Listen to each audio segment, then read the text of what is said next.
Hey lovely people, welcome to Just by Kass. This is Kass. Hey, if you haven't already, please hit the subscribe button. Thank you for watching today's video. We are going to spread some more knowledge on this week because it is the last day of National Infertility Awareness Week. So I just want to go a little bit more in depth. What is infertility and the statistics on it?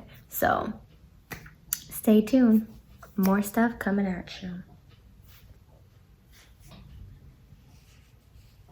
So we're going to define infertility. What is infertility?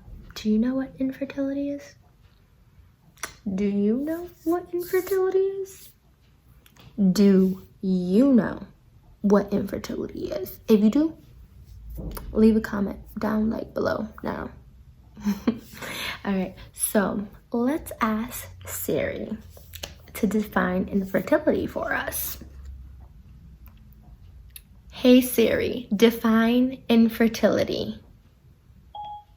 Infertility means inability to conceive children or young.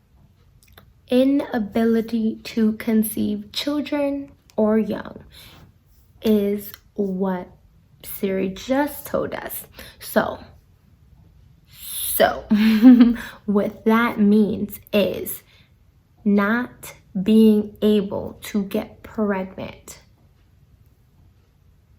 That's what that means.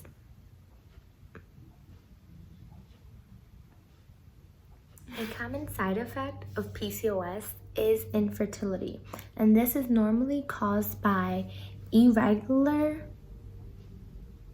absent, and abnormal menstruation.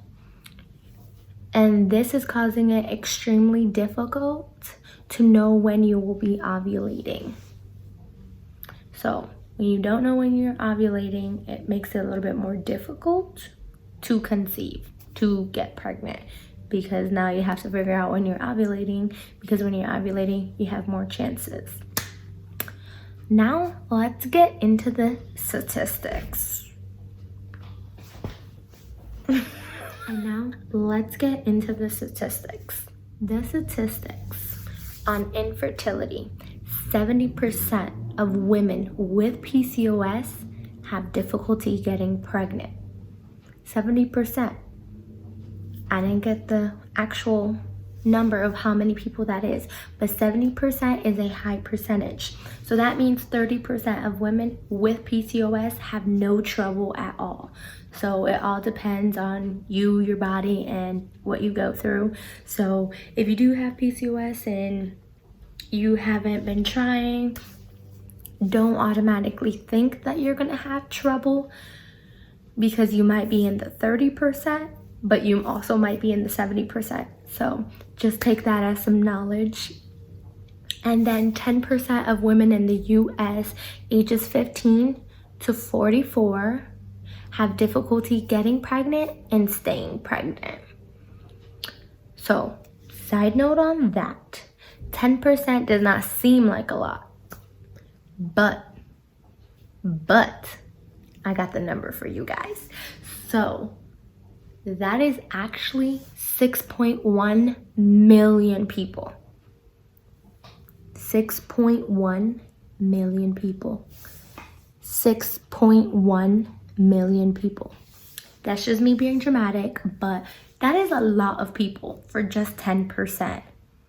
And that's not 10% of like just people with PCOS. That's just 10% of everyone in the United States.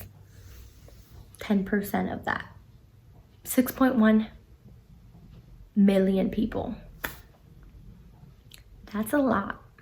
So now let's get into the statistics with couples. So infertility in couples. So the statistics is 35% is due to male factors. So if you thought that men don't struggle from infertility, you're wrong. Men do struggle from this. Infertility can be different factors that weigh into why the infertility issue is happening. All right, so this 35% is due to female factors. So 35 and 35 is a pretty good high percentage, I think.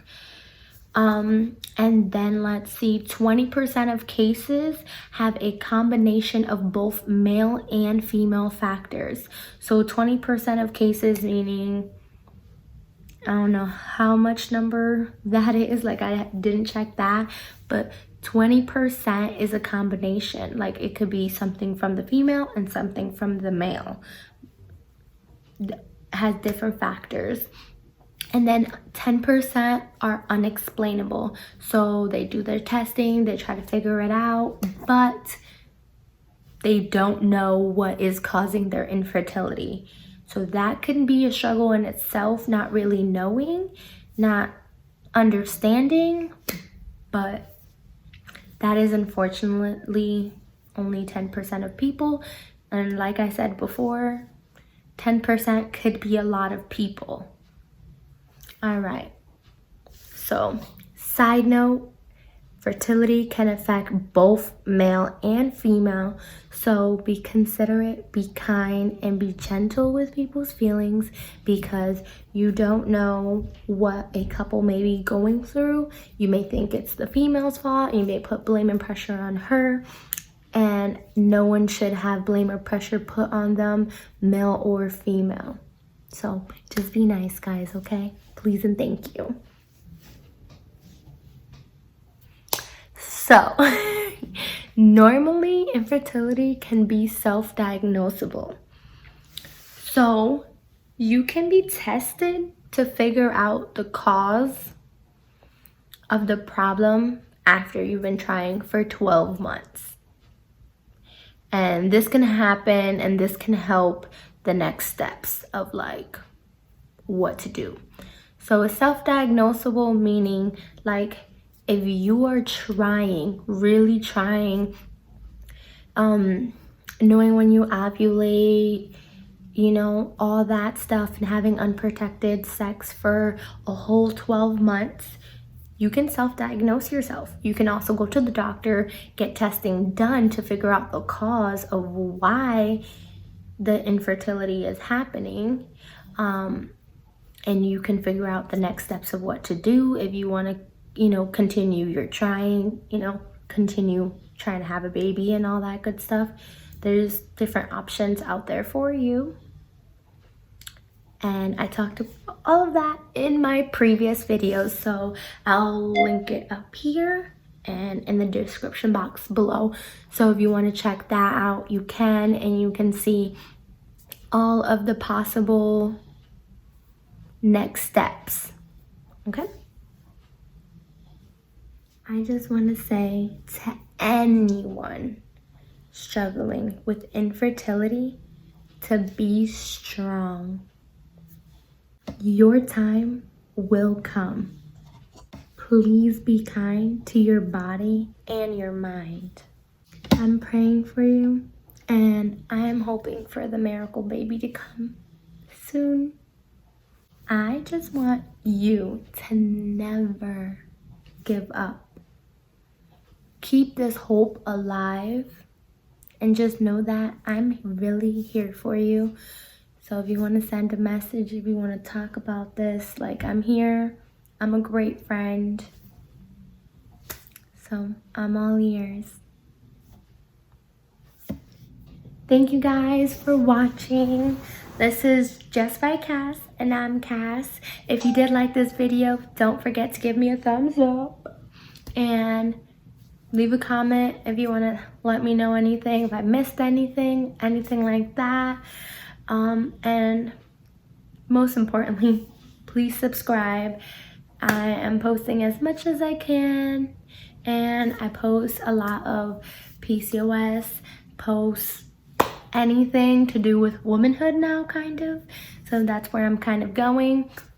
But yeah, it's a growing channel, so don't forget to hit the subscribe to see more of me. Thank you guys. Bye!